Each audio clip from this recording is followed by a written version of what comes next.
মালাকুল মউত আল্লাহকে প্রশ্ন করছিলেন, দায়িত্ব তো দিছেন, পুরা করতে হবে, কোনো দ্বিমত নাই।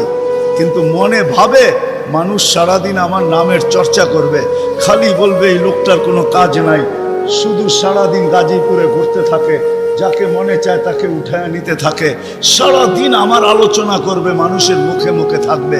তো আল্লাহ প্রতি উত্তরে বলছিলেন, সাআজআলু লিল মাউতি সাবাবা, আমরা মৃত্যুর কারণ বানায় দেব। ইয়াযকুরু সাবাব ওয়া ইয়ানসাক, মানুষ কারণ নিয়ে আলোচনা করবে, তোমার নাম ভুলেও নিবে না। এখন নাম নিতেছে ডেঙ্গু, কয়েকদিন আগে নাম নিছে করোনা, কখনো নাম নেয় স্ট্রোক করছে, কখনো নাম নেয় এটা সেটা, ঠিক না? হ্যাঁ, আরেকটা কারণও আছে। শুধু নবীজির দিকে তাকায় এই উম্মতের জন্য আল্লাহ এটা করছেন, এই উম্মতের জন্য। এই উম্মতকে আল্লাহ আখিরাতে শাস্তি দিতে চান না। হায় হায়, উম্মত যদি নবী চিনত। আয়সা পড়ছি অবেলা, তো হাতে সময়ও নাই, আর হইল ওয়াজ মাহফিল, অন্য কিছু হইলে হয়তো ওইদিকে চলে যেতাম। নবীজি শুনানের সময় আমার কাছে এখন নাই। যে উম্মত নবী চিনে না, নবীর কারণেই আমরা পাইছি। এই উম্মতকে শাস্তি আল্লাহ আখিরাতে ইনশাআল্লাহ দিবে না। হ্যাঁ হ্যাঁ, দেয় তো দেয় কি কইরা, যার উপরে তিনবার কুদরতি হাত লাগছে। কয়বার? সৃষ্টি লগ্নে একবার, বাছাই পর্বে একবার। আমরা বাছাইকৃত উম্মত। হুয়াজতাবাকুম জাহিদ, শুধু শুধু বলেন নাই, জাহিদু ফিল্লাহি হাক্কা জিহাদি। উম্মতে মুহাম্মাদি, আমাকে পাওয়ার জন্য যতটুকু শক্তি আছে সব লাগায় দে না। তোমাদের সেজদার জায়গা দিয়া নূর ফুটা বাহির হবে, নামাজের উজুর জায়গা দিয়া নূর ফুটা বাহির হবে, আর কারো বাহির হবে না, তোমাদের বাহির হবে। কেমন নূর? ইয়াসা বাইনা আইদিহিম ওয়া বিআইমানিহিম, নূর সামনে ঘুরতে থাকবে, ডাইনে ঘুরতে থাকবে, বামে ঘুরতে থাকবে, পিছে ঘুরতে থাকবে। রিয়াদুস সালিহিনের কিতাবে হাদিসে আছে, নবীরা পর্যন্ত দেখা আক্কা বাক্কা খাবে। এরা কারা? উম্মত তো খাবে, খাবেই। ফেরেশতারা বলবে চিনো না বুঝি, ঠিক না? সবাই শেষে আসছে, তো কোত্থেকে চিনবা? তোমরা তো ওই সময় ছিলাই না। এটা উম্মতে মুহাম্মাদি, উম্মতে মুহাম্মাদি। আজকে এই উম্মত নবী চিনে না, দাবি জানে না। শেষ জায়গায় চলে আসছি, আর কিন্তু লম্বা হবে না। আল্লাহর দাবি আমাদের কাছে, আল্লাহকে রাজি। যদি এই ছোট জীবনটা সুখে থাকতে চাও, আল্লাহ পাওয়া ব্যতীত সুখ হবে না। রব্বে কাবার কসম,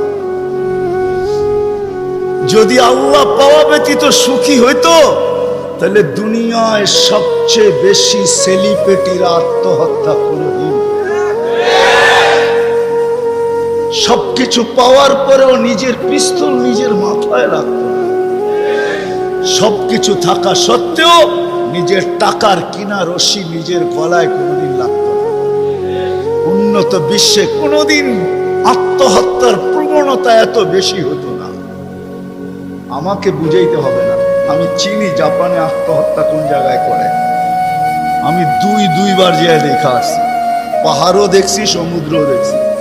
আমাকে বুঝাইতে হবে না, আমি চিনি আমেরিকাতে সেলিব্রিটি কয়জন আত্মহত্যা করছে, যাদের নাম মাটিতে পিতলের অক্ষর দিয়ে খচিত করা আছে।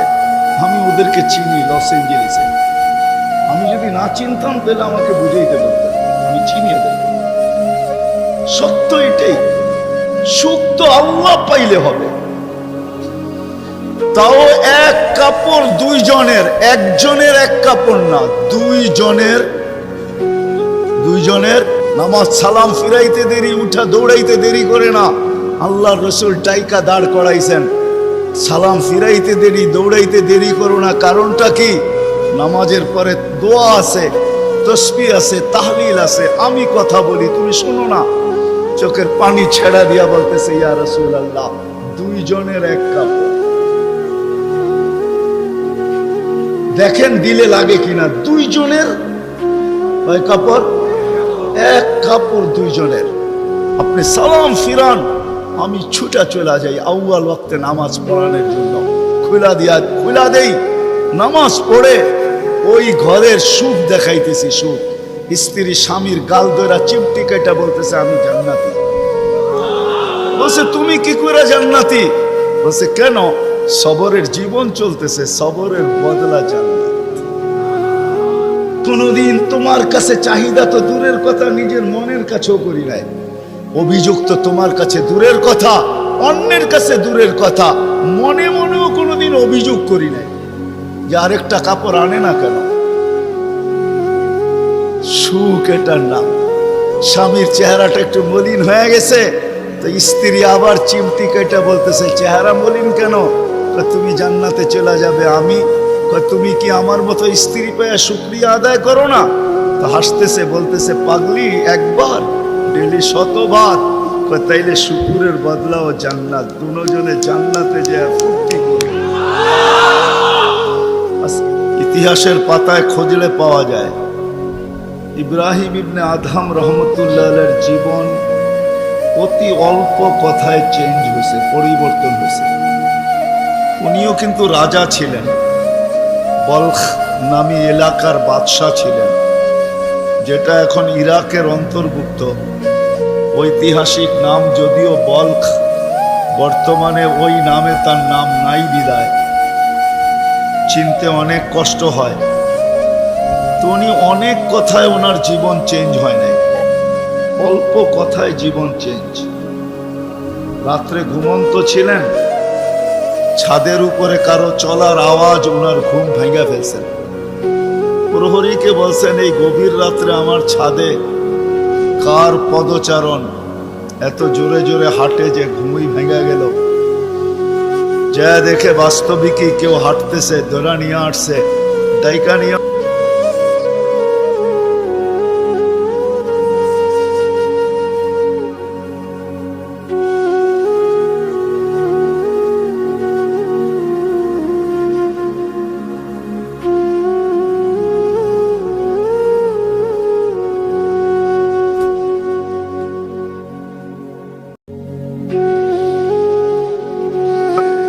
তুমি উঁচ খুঁড়ছে চলে আসছো ছাদে। তো বলছে মহোদয় যদি আমি পাগল হই তাহলে আমার সাথে আপনিও।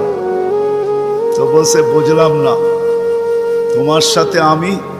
আপনি তো বললেন যদি আমি পাগল হই তাহলে আপনিও পাগল। কেননা বাদশাহ ছিলেন কিন্তু বেয়াদব ছিলেন, আদবওয়ালা ছিলেন। তো বাদশাহ বলে শোনো, আমি পাগল এটার প্রমাণ দাও, তোমারটা তো আমি দিলাম। তো বলল বাদশাহ মহোদয় যদি ছাদে উট খুঁজা পাওয়া না যায় তো রাজপ্রাসাদে বসে আল্লাহ পাবেন কি করে? এতটুক কথাই কিন্তু জীবন চেঞ্জ। চলেন এটা তো কাহিনী, হাদিসের একটা দেই। বনি ইসরাইলের এক বদমাশ ছিল, কিফিল নাম, কিফিল, হাদিসের কিতাবে পাওয়া যায়। বনি ইসরাইলের বদমাশ, যে নিজেকে মানুষ বলে কখনো স্বীকার করতো না, বলতো আমার চেয়ে কুকুরও ভালো। কেননা প্রতি রাত্রে তার যৌন চাহিদা মেটানোর জন্য, ব্যভিচারের জন্য তাকে প্রতি রাত্রে সে খরচ করত 50 থেকে 60 লক্ষ টাকা বর্তমান টাকায়। এক রাত্রে একজনকে ধরে নিয়ে আসছে, কামরায় ঢুকায় দিয়া বলছে আমি প্রস্তুতি নিয়ে আসতেছি। যখন প্রস্তুতি নিয়ে কামরায় ঢুকতেছিল তো দেখতেছে ওই মহিলা এক কোনায় বসে কাঁদতেছে। তো জিজ্ঞাসা করছে তোকে জোর করে নিয়ে আসি না, টাকা দিয়ে নিয়ে আসছি, কাঁদিস তো কাঁদিস কেন? তো মহিলা প্রতি উত্তরে বলতেছিল শুন কিফিল, আমি বাজারি মেয়ে না, প্রয়োজনের কারণে তোর হাতে ধরা দিতে বাধ্য হয়েছি। প্রয়োজন যদি এরকম না আসতো আমি কোনোদিন তোর হাতে ধরা দিতাম না, আমি তো বাজারি মেয়ে না। বলছে তাইলে কাঁদিস কেন? বলে বলতেছি তোকে কেন কাঁদি, শুনবি কেন কাঁদি? বলে বল কেন কাঁদিস? বলে কাঁদতেছি এই জন্য যে এই চেহারাটা কালকে আল্লাহকে কি করে দেখাবো। বোঝেন নাই মনে হয়? বুঝলে দিল ফেরা যাওয়ার কথা। আজকে তো আমরা হাজারো গুনাহ করে কোনোদিন ভাবি না যে এই চেহারাটা আল্লাহকে কি করে দেখাবো। রাগ হয়েও না যুবক।